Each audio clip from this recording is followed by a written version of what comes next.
All right, y'all, this story right here is kind of bittersweet. It's bittersweet. It's like the definition of bittersweet because you can't say that we didn't warn you.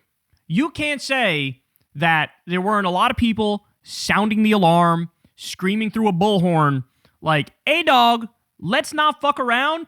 Trump's got to lose skis, okay? He has to. It is just, he is so far gone that, if he gets another crack at power, he's so radicalized and so extreme now that this is going to make his first term look like a fucking cakewalk compared to what he's about to do in the second term. And it turns out that was correct. But now we have some CNN polling that just came out, and it shows that the American people are having massive buyer's remorse about Donald Trump, and they're low-key yearning for a Kamala Harris presidency. They wish Kamala Harris was currently in the White House. So we have Harry Enton breaking it down here. Let's take a look. Choice for 2024 presidential election. The actual was Donald Trump winning by about 1.5 points. It rounds to a point. But take a look here. In a polled redo between Donald Trump and Kamala Harris in April of 2025, it was within the margin of error, right? Kamala Harris by a point. But look at where we are now, according to an NBC News Survey Monkey poll. Kamala Harris wins in a redo,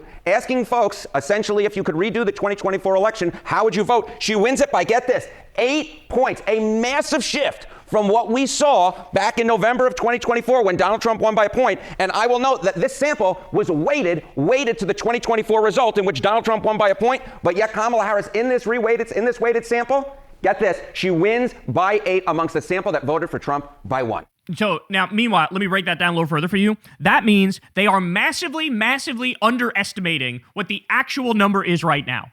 They're weighting it to assume the poll is biased in a pro-Democrat direction. So they give the Republicans a couple baked-in points, okay? But I would submit to you, it's the exact opposite now, where every poll that we're seeing, even the ones that have Democrats plus 16, even that is too weighted in a Republican direction. Because now you got people coming out of the woodworks in the electorate who are like, I don't even motherfucking vote, but I'm about to vote this time against the Republicans because I'm so disgusted by what this country has become. Okay, so if they have her at plus 8 and they weighted the poll, that means in reality it's probably like Kamala plus 12 in this bitch, that she would win in a goddamn landslide. Okay, we'd be talking about well over 300 electoral college votes. And by the way, that's to say nothing about, we interviewed Greg Palast, the legendary investigative reporter, and he claims, look, they cheated. Republicans cheated. They did ballot spoiling and ballot purging, and they used old Jim Crow laws on the books in many states. And basically, they stole it from Kamala. He says Kamala basically won in 2024, but it was rigged. That's what he says. You can go watch that interview. You can determine for yourself. But based on everything we're hearing now, whatever the margin was then, right now it would be just gargantuan more than that. That people are like, holy shit, what did we get ourselves into? This is fucking crazy, witnessing what Trump is doing. So this... By the way, this stings for Trump in the same way. What poll did we show you the other week? That when you ask who's a better president, Trump or Biden right now, Biden wins by 8 points. The guy who literally couldn't talk for the last 2 years of his time in office is now Draxin them sklounced when it comes to Trump. So for Biden to be up by 8, barely hanging to life by a thread, for Kamala to be up by, in reality, probably more than 8, probably 10 or 12, okay? That just goes to show you. What do we always say? Go ahead. Let Republicans run wild. Let them do whatever the hell they want to do. Hey, guess what, assholes? You have the House. You have the Senate. You have the judicial branch. You have everything. Go ahead. Go buck wild. Let me know how that works out for you. And what happens? Immediately, the entire country goes, hold on. I despise Republicans. Wait, what are they doing? This is the most corrupt regime in history by far, and it's not even close. They're self-enriching as the entire country is struggling. What? Well, that seems pretty bad. Oh, they're in the Epstein files, and Trump is the head of the snake when it comes to the elite pedophile cabal of sadists? What? Oh, he's starting a new war seemingly every other week? What is this? Oh, he's invading U.S. cities with the U.S. military? He's creating a fascist Gestapo secret police state that is rounding up innocent people and putting them in concentration camps and ruining their life? What? He's destroying the Constitution? He's waging a war on freedom of speech? What? Yes, he's doing all of that. And that's why now Biden is crushing him and Kamala Harris is crushing him. And I will say, like, it is a little frustrating because anybody who actually paid attention to the first term and anybody who actually paid attention to the campaigns, you should have known this back then. I mean, God damn it, man. It is just so insane that people didn't realize this then. Like, a lot of this, he was broadcasting a lot of the psycho shit that he was going to do when he was ranting against the immigrants are eating the cats, they're eating the dogs. He was ranting against Haitian immigrants. Those were legal immigrants. He was previewing, hey, motherfuckers, I'm also going to go after the legal immigrants, not just the undocumented criminal immigrants. So understand, like, the mass deportation signs at the RNC. You can't do mass deportations without going after non-criminals. And now people are going, oh, man, this is crazy. You guys know he's going after non-criminals, bro? Yeah, we warned you about that, and you didn't fucking listen. Oh, my God. The good news is Kamala Harris, for her, wins the 2024 election. The bad news is it's actually 2026, so it doesn't count for her.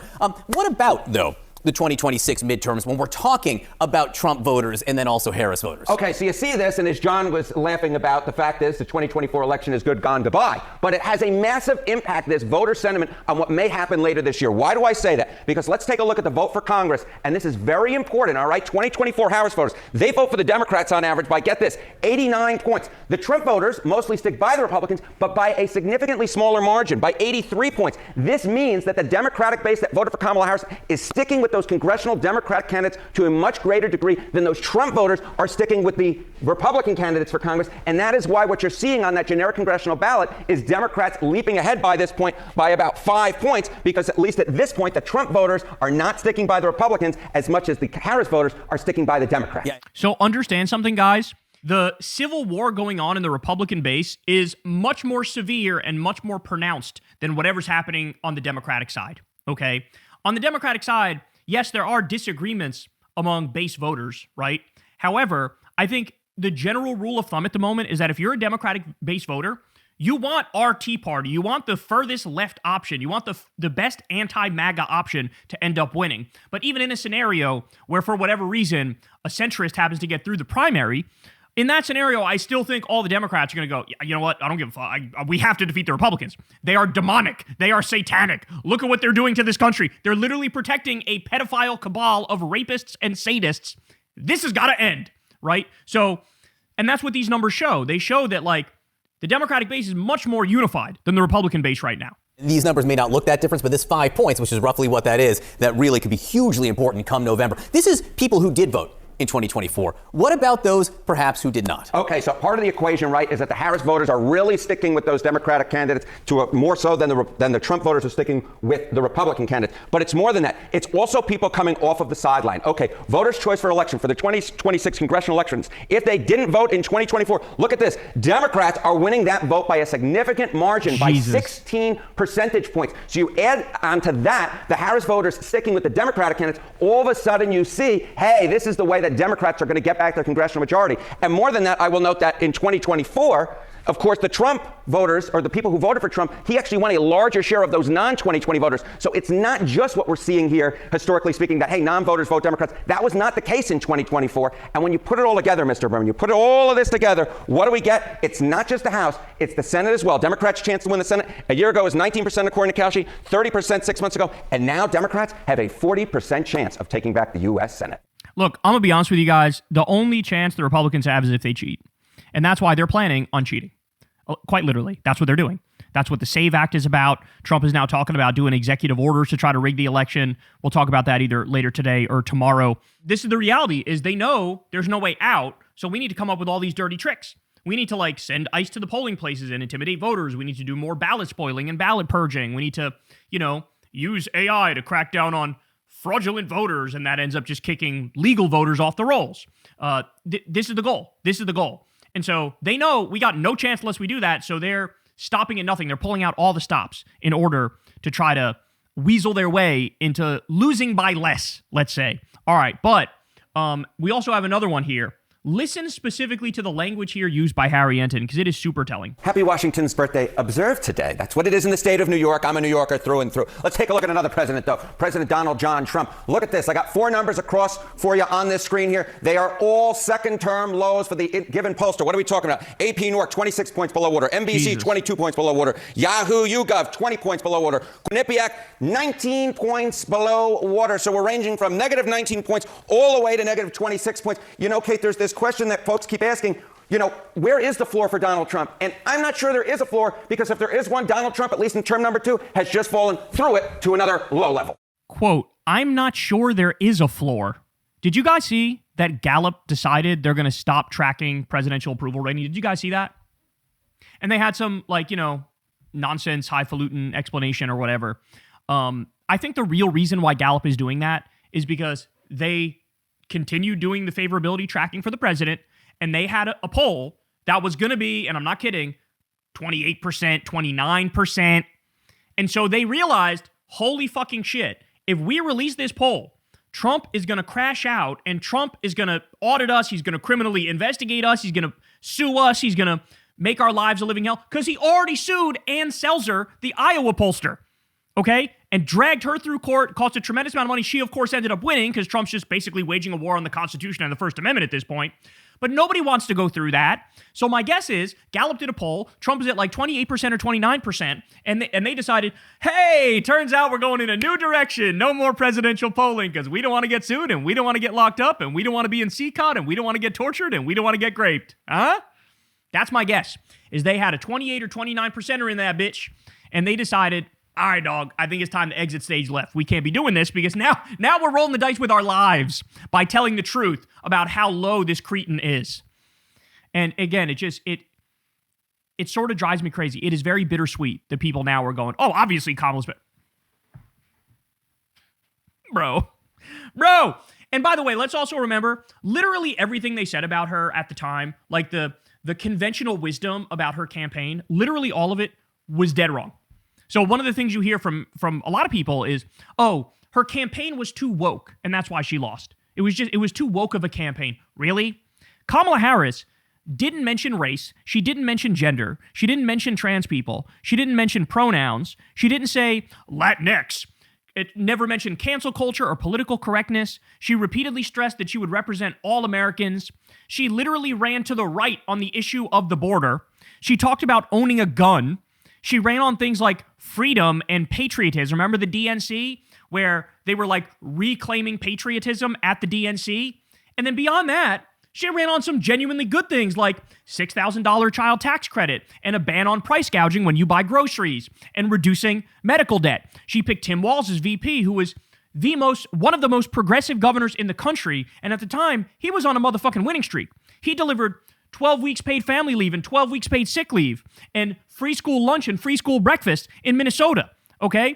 He was doing amazing shit. He was basically governing like Bernie Sanders in Minnesota. Now, of course, he fucked up recently by not going as hard against ICE as I think he should have, but that didn't happen yet at the time, right? And so he was doing base-ass shit. So she ran, honestly, a pretty decent campaign in many respects. The worst part, of course, was when she veered the car into a ditch by like campaigning with Liz Cheney, who -7 people like, and try to like suck up to, like when she gave the speech at the DNC and said, we want the most lethal fighting force in the world. Like, no, you're a Democrat. Be a Democrat. Own being a Democrat. Make Democrat arguments. Make left-wing arguments. You don't have to fucking pander to the right who's never going to fucking vote for you anyway. They're going to willfully misinterpret you. They're going to lie about you. They're going to smear you. They're going to say racist things against you. There's no reason to reach out to them. There's enough independents, liberals, and leftists in this country to get you across the finish line. But of course, all the conventional wisdom about her campaign was dead fucking wrong. And then now everybody in retrospect goes, oh yeah, she would have been a lot better, wouldn't she? Yeah, fucking of course she would have been a lot better. How does this compare with his first term, and how does this compare with Joe Biden? Okay, so we look at these numbers right here. And one of the things that Donald Trump had been arguing, his proponents have been arguing, oh, you know what, he's doing better than he was doing in term number 1. No longer is that the case. What are we talking about here? Okay, net approval rating at this point in the term. Look at this. 22 points below water on average when you average all the pollsters from the last slide. That is actually lower. That is lower than he was at this point in term number 1 when he was 17 points below water. So he's doing 5 points worse, and he's doing way worse than Joe Biden was doing at this point. Nearly 10 points worse than Joe Biden at this point in his term. Wow. So that was their cope for so long, is like, well, he's actually doing better than he was at this point in his first term. That's what all the MAGA people would say. Turns out, not true anymore. Not even close to true. In his term number one, when he was 13 points below water. So the bottom line is this. Donald Trump is setting new records for himself in term number two, setting new records for himself compared to where he was at this point in term number one. And he's doing worse than Joe Biden, which is, of course, a comparison that Donald Trump does not want to be, because we all know what happened to Joe Biden. His party lost the House in term number one, that midterm elections. And, of course, Joe Biden was not reelected to another term. At this point, the numbers are no bueno for the president of the United States. What's driving this that you're seeing right now? Okay, Kate. You know what? This is the segment. We have done it over and over and over again because he keeps setting new lows for himself. What are we talking about? Well, we're talking about independence. We're talking about independence. When you lose the center of the electorate, you lose the American people. Trump's net approval rating among independents, you know, at this point, you go back term number one, he was 17 points below water. Now, according to Quinnipiac, he is 27 points below water.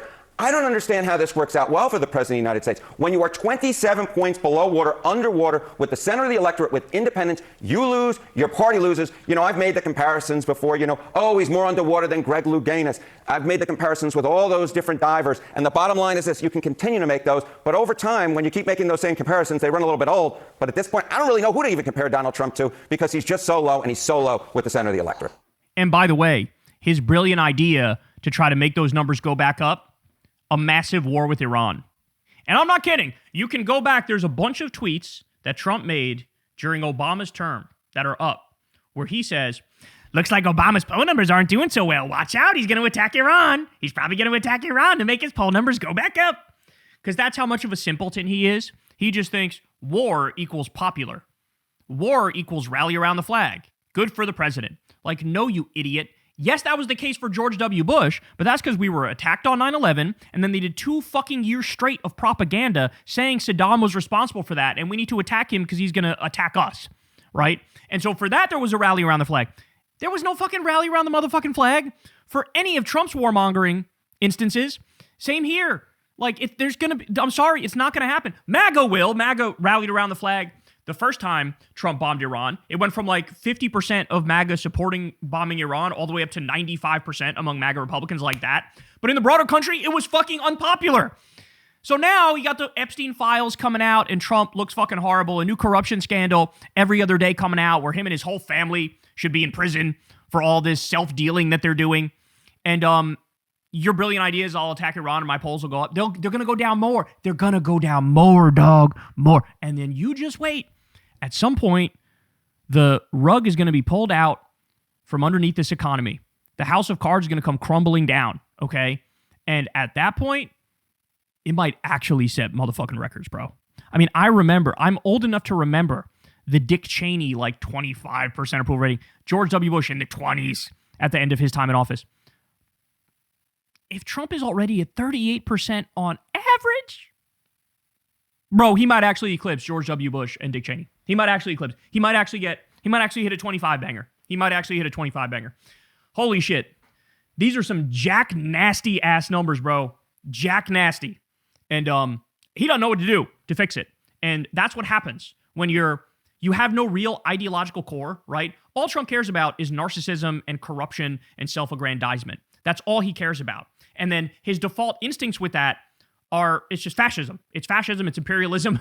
And so there is no like guiding core, guiding principle. So as his numbers go down, he doesn't know what to do to make it get better. And so he just goes deeper and deeper into delusions, and he goes deeper and deeper into, I'm actually already popular. I'm actually really popular. And he'll become more and more authoritarian and fascist. So in a sense, this is the most dangerous time since he's ever been in office, because he's liable to do fucking anything with his malignant narcissism as the world continues to reject him more and more deeply. Hey y'all, do me a favor and like and subscribe. It helps out big time in the algorithm. Click the bell as well for notifications when videos drop, and watch that video on screen right now. You know you want to.